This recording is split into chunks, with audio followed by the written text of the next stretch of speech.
The Hamas attack on Israel on October 7th seemed to come out of nowhere. But in reality, Palestinian militants can be seen preparing for it in plain sight in training videos like these for years. These videos, which were widely posted to social media, look nearly identical to the attacks on the 7th that killed more than 1,200 Israelis.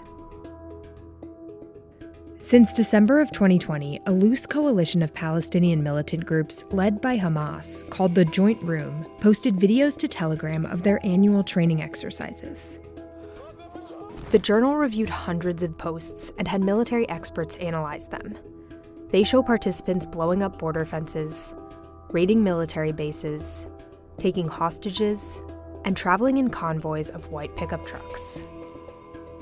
These annual training sessions took place every December at outdoor locations throughout Gaza. One location is less than 2 miles away from the Erez border crossing, one of the Israeli bases militants attacked on October 7th. Arab, Israeli, and Western media even covered the training events. By 2023, Joint Room militants appear to be more sophisticated in their tactics, and their annual event was moved up to mid-September, a change from previous years. Still, Israeli officials seem to have ignored or missed these warnings that mirror the tactics Hamas would use just a few weeks later.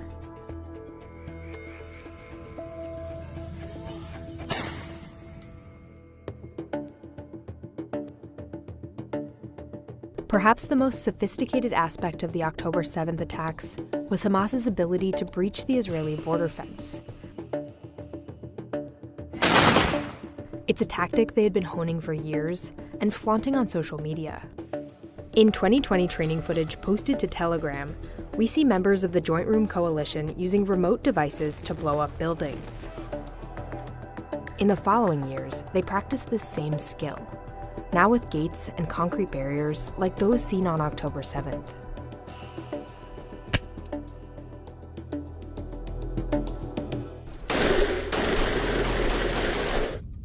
Once militants broke through the border on October 7th, they invaded a number of bases belonging to Israeli Defense Forces, or the IDF. Joint Room training footage shows Hamas and other Palestinian militants went to great lengths to perfect this tactic. They created mock IDF bases that featured watchtowers, domes, and gates, exactly like those seen in the structures militants attacked in early October.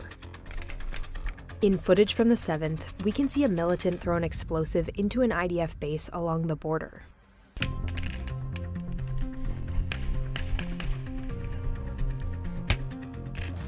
We see them practice a similar maneuver in dozens of training videos since 2020.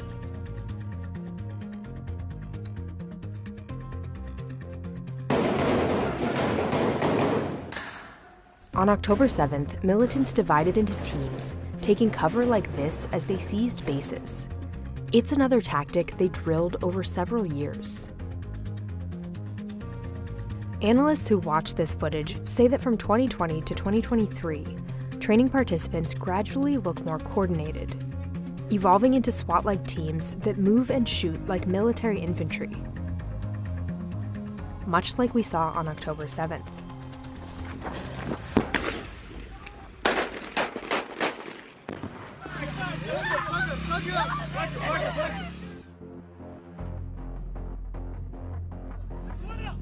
As the attack unfolded on the 7th, militants took more than 200 Israeli civilians and IDF soldiers hostage.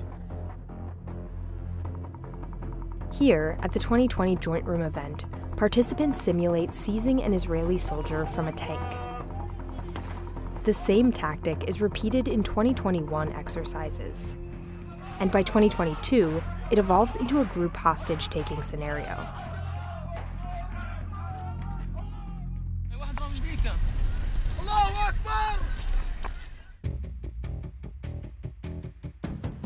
A recurring image through the events of October 7th is the highly organized convoys of white pickup trucks that Hamas and other militants used to carry out the attacks. In a training video shared on Telegram in September 2023, just weeks before the attack, The same white pickup trucks full of Hamas militants can be seen pulling into the 2023 training site.